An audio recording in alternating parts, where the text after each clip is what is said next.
What's up, everybody, and welcome back to another episode of Lockdown 23 and 1. Today, we're going to be jumping into an Indiana State maximum security prison. We're going to take a look into death row, a little bit of GP, and of course, the whole shoe, ad seg, whatever you want to call it. Lockdown 23 and 1 unit. So if you enjoy this type of content, ladies and gentlemen, do not forget to hit the like, subscribe, notification bell before you leave, and check out my playlist with many more videos for you to start watching today. So the clip begins in what many people consider the darkest part of the prison, death row. That's right, we're going to hear from some of these inmates and get a little look inside their cells. I do deserve to be executed. Bottom line, I ain't gonna candy coat it. I deserve to be executed. This is the actual entrance, and it's 2 floors. We only have 12 men on the row right now. This man right here is the superintendent, and he knows these death row inmates very well. On the row. Now this is a little logbook, probably for whoever comes into death row. They have to sign it in the time of when they were there. Even the superintendent's doing this. Okay, so this is actually a good thing to see in prisons, because some prisons have logbooks and they're supposed to be signed, but people don't sign none of it. It's just complete mayhem in there. So this place seems to be in order a bit. These are the 12 gentlemen that are on death row, and it shows their cell location so that staff never have to question where they're at. McManus, it always amazed me how clean that cell is. That Keep it puppy up. is clean. I know. Nothing but time, Is old it not boss. trouble? Yeah. All right. Wilkes, These cells are huge. how's your eyes? You been over to medical at all? Yeah. Okay. Wow, he knows these guys really well. I'm all right. How are you? Keep in mind, all these guys are set to die. Treacherous. But man, these cells are really big. All right. You? I'm doing all right. Good. All right. Yeah, he's dandy. Richie? What's up? All right. What's all this? Mr. Ritchie's wife, I believe, is from England. Whoa. Where is she from? Man, this dude's on death row and has a cat? How the hell does that happen? And it looks like he has Xbox games too. Man, this guy's living his best life, I guess you could say, on death row. They probably catered to these guys a bit more, knowing that, you know, maybe to keep them more calm or at bay. Look, I've seen some death rows. I think one was in Alabama. Maybe I'm wrong about the state, but man, it was horrible. They didn't have none of this stuff. This guy's sucking up half the juice for the whole prison in this cell. So many outlets going on in here. That cat's like, get me out of here. Yes. Yeah, I met her about 4 years ago on a pen pal, and we hit it off instantly. Old pen And, pal. she came over, visited, couldn't get enough, and married me. A lot of guys can get off death row. A lot of us are getting off death row. But cases like mine and like another gentleman back here, you know, we didn't kill no women or kids. We were charged with shooting a cop, a police officer. They just don't let guys like us, no matter if you got good issues in your case or not, legal issues to let you off death row, it doesn't matter, you know what I mean? Look, if you're in a state that has death row and you end up killing a cop, that's like 99.9% of the chance of what you got to look forward to. I found something now. See, I was a stupid kid at 19 and 20. I made very poor decisions. I would make decisions. I would do things without thinking about them, and I didn't give a damn about the consequence at all. That kid, to me now, 32 years old, that kid's gone. I'm not saying I'm rehabilitated. That didn't really make too much sense. It started off good, him saying that the old me is done, but he flipped the script and said he's still not rehabilitated. That's something I don't think you should say when you're on death row, man. You should definitely, if a camera crew comes in there, you tell them, look, I was on drugs, I had mental issues, that wasn't even me. This is me now, look at me.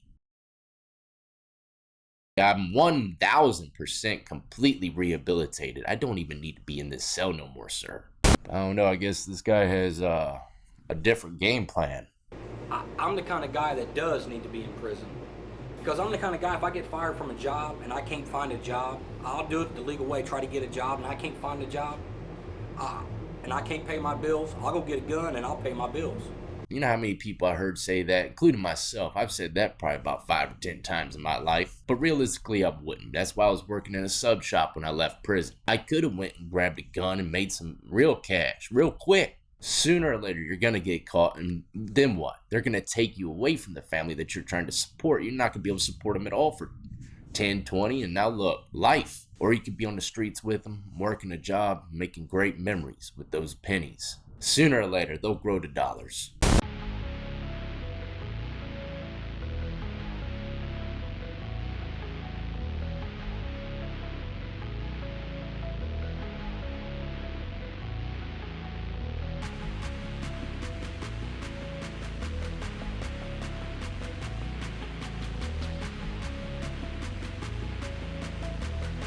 Look at old timer here, man. Like I said, you'll see these old heads been in there for 20, 30 years, cut up like a bag of dough. This is exactly what they look like. You wouldn't think anything of it till you pop off that lid and you're like, shit. We're heading to ADSEG with LT. Lieutenant. This is Sergeant Fagan. This is his unit. They not on the flag, though. Get out of here!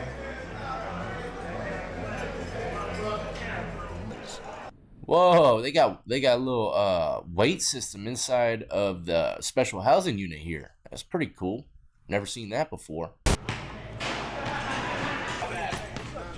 What's up, man?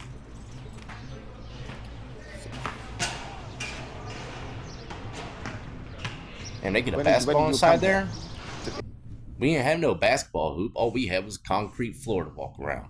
So this is what many people consider lockdown 23-1, and this is their 1 hour out, separated by steel cages like a damn dog. But there's some dangerous guys back here, man. You know, the worst of the worst. You never know what someone might be capable of, so that's why they separate them. And look, me, your host, personally, I've been in the dog cages as well. Trust me, it's wild, and looking back at it, it's like a bad nightmare.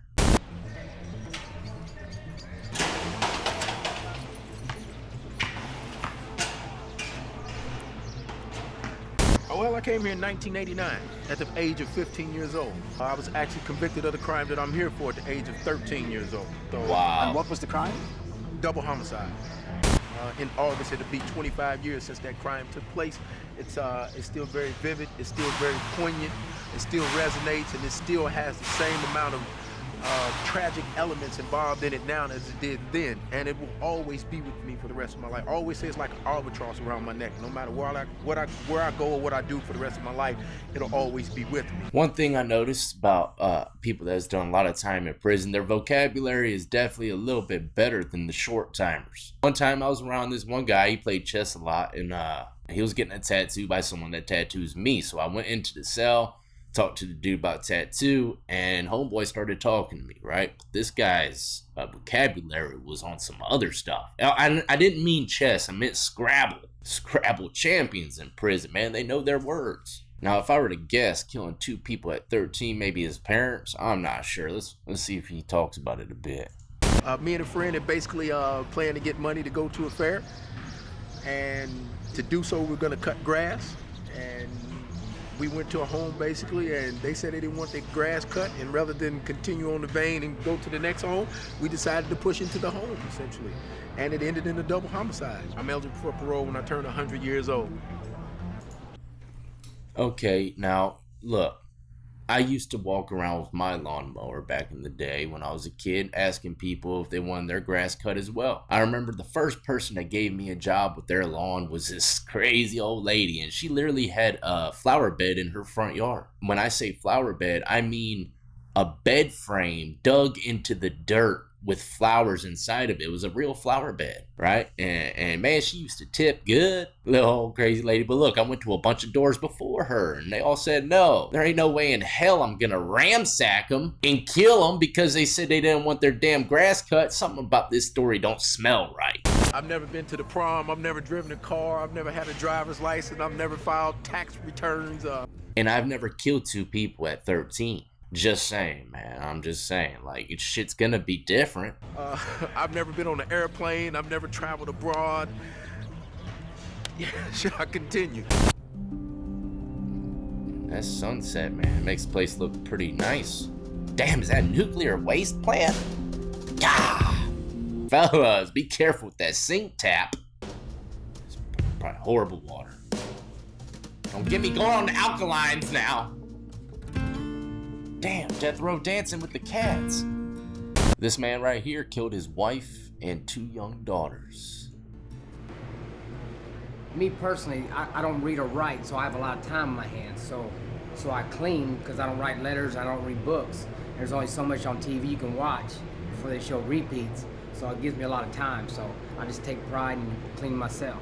And you wouldn't think in a million years just walking into a cell block talking to this guy that he done wiped out his wife and 2 daughters. Stay busy, it keeps my mind, so it works both ways, I guess. You know, I keep busy in here, but I've pretty well done all I can do in here. I might have to move to a different cell and do the same thing, but I've been here over a decade, so I'm just now getting it where I like it.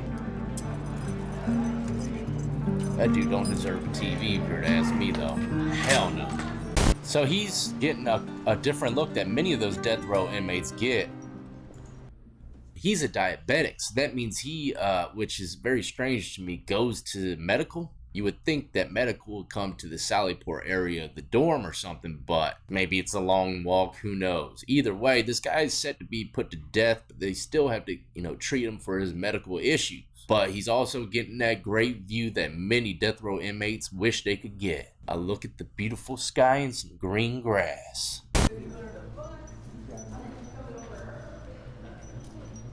It's a nice little walk though. What's nice about, well, if there is a nice thing about being a diabetic, is that you do get to get out and come over to the hospital daily, and then to be around regular people, it's nice. All right, thank you. See you later. Death row inmate coming through.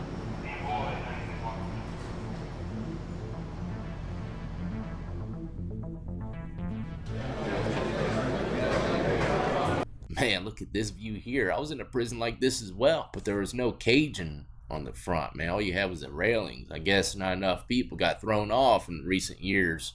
But man, that's an intimidating sight when you're first walking in. But looky here. Many people said I was full of shit.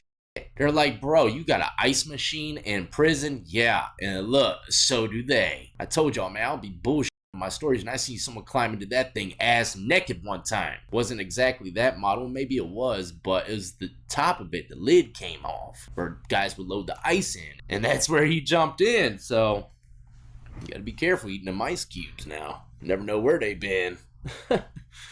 But we're going to wrap it up right there, ladies and gentlemen. Hopefully you enjoyed a closer look inside of Indiana State Maximum Security Prison. This video is actually about an hour and a half long, so be on the lookout for part 2 and 3 within the next few days.